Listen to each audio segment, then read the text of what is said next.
Michelle Jen, and I'm here to introduce my beautiful friend Grace. Somewhere along the way, a glitch in the matrix developed. There was no way Grace and I could be so alike while living in the same universe. She's addicted to fried pickles and watermelon. I like fried pickles and watermelon. She's a show watcher, not finisher. I'm a show watcher, not finisher. She's never broken a bone, and I've never broken a bone. She's a Swiftie, and I'm a semi-Swiftie. Life's kind of crazy. Jokes aside, Grace is her own person and thus can do many things that are beyond my realm of comfort. At school, you can spot her in the halls rocking her signature low braid and New Balance running shoes. And outside of school, you can spot her on the field, a pro at both kicking balls in soccer and throwing them with sticks in lacrosse. Now enough said on my behalf. Let's welcome Grace Catherine Jones.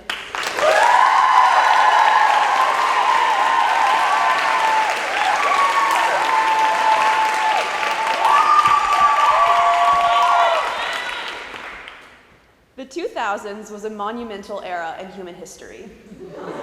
Science and technology improved exponentially, and the tech boom created an economy and population dependent on technology.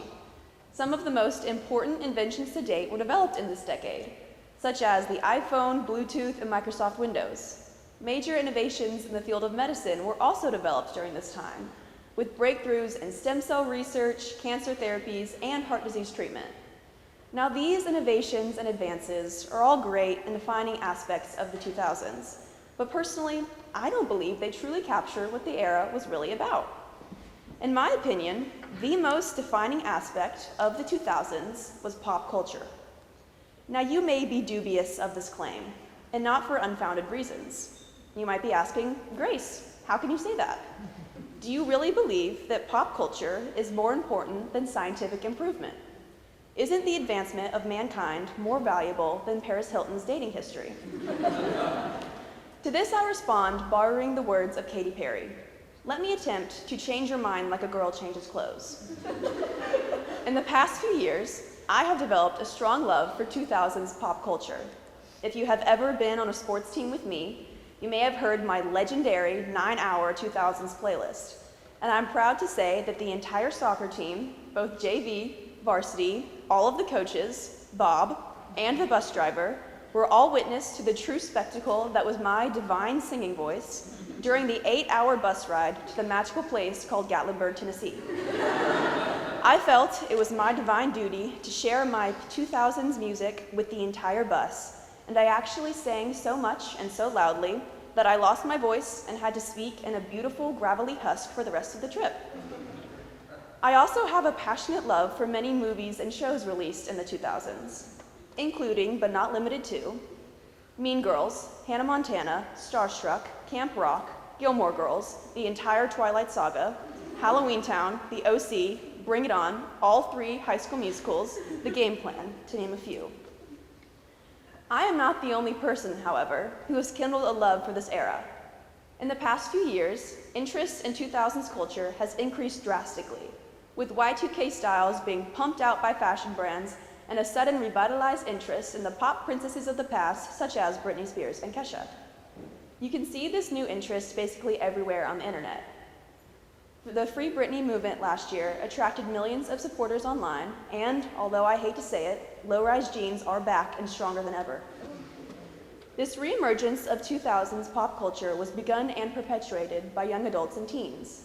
And it's interesting to me that as a generation, we have so much nostalgia for an era we can barely remember, if we can even remember it at all. The oldest students in this room were only 6 years old when the 2000s ended and ushered in the 2010s. Why is it then, since I have so few memories of this time period and no reasonable connection to it, that I would rather rewatch the same episodes of Gilmore Girls over and over again than begin one of the shows that was literally designed to be watched by my age group and tailored to appeal to us? What is it about this specific era that makes its culture so appealing? I asked myself this question over and over again while writing this speech, trying to find a deep and philosophical explanation for my interest that would absolutely knock your socks off. But after hours of soul-searching and frustration, I came up with absolutely squat. As far as I can tell, there is no deeper meaning behind this 2000s trend. Just like every other short-lived trend, it has been recycled and will probably die out again in the next few years. During my long and painful endeavor to invoke meaning into this meaningless trend, I discovered something about myself and probably about you too. Often we try to attach meaning, but there just isn't any to be found. Liking the pop culture of an era is enough, and there doesn't have to be any deeper reasoning behind it. Interests are valid no matter what drives them, and I have come to realize that my interests are not less important, even though they may seem silly or shallow to other people. In the past few years, I've noticed that I don't really talk about my interests. Sure, I like lacrosse and sports and the like, but when it comes time to talk to other people about what genuinely interests me, I shut up like a clam. I do this because I feel like my interests are too frivolous to be important, and by not telling people what I like, I can avoid the possibility of judgment and inferiority. I've come to realize, however, that my interests are just as valuable as other people's, and I'm not afraid to tell an entire sanctuary of my peers and superiors about them. I love pop trash Britney Spears music. And the main reason I love Gilmore Girls so much is not for the plot and character development. I really enjoy seeing the beautiful faces of Tristan DeGray and Jess Mariano on my laptop. Thank you. The time is coming for us as seniors to grow up. We will soon graduate and travel to new places, and what is important to us now may not matter so much in a few years. I hope that no matter what, we never feel as though our interests are unimportant, because that simply isn't true. Whether you too have a love for Lady Gaga and Regina George, you're a Lego enthusiast, or you play chess like a grandmaster, you have the support of 62 loving, passionate, and wonderful people behind you. When it comes to the support we give to each other, Queen Riri said it best. When the sun shines, we'll shine together. Told you I'll be here forever. Said I'll always be your friend. Took an oath. I'm gonna stick it out till the end. Now it's raining more than ever. Know that we'll still have each other. You can stand under my umbrella. Thank you.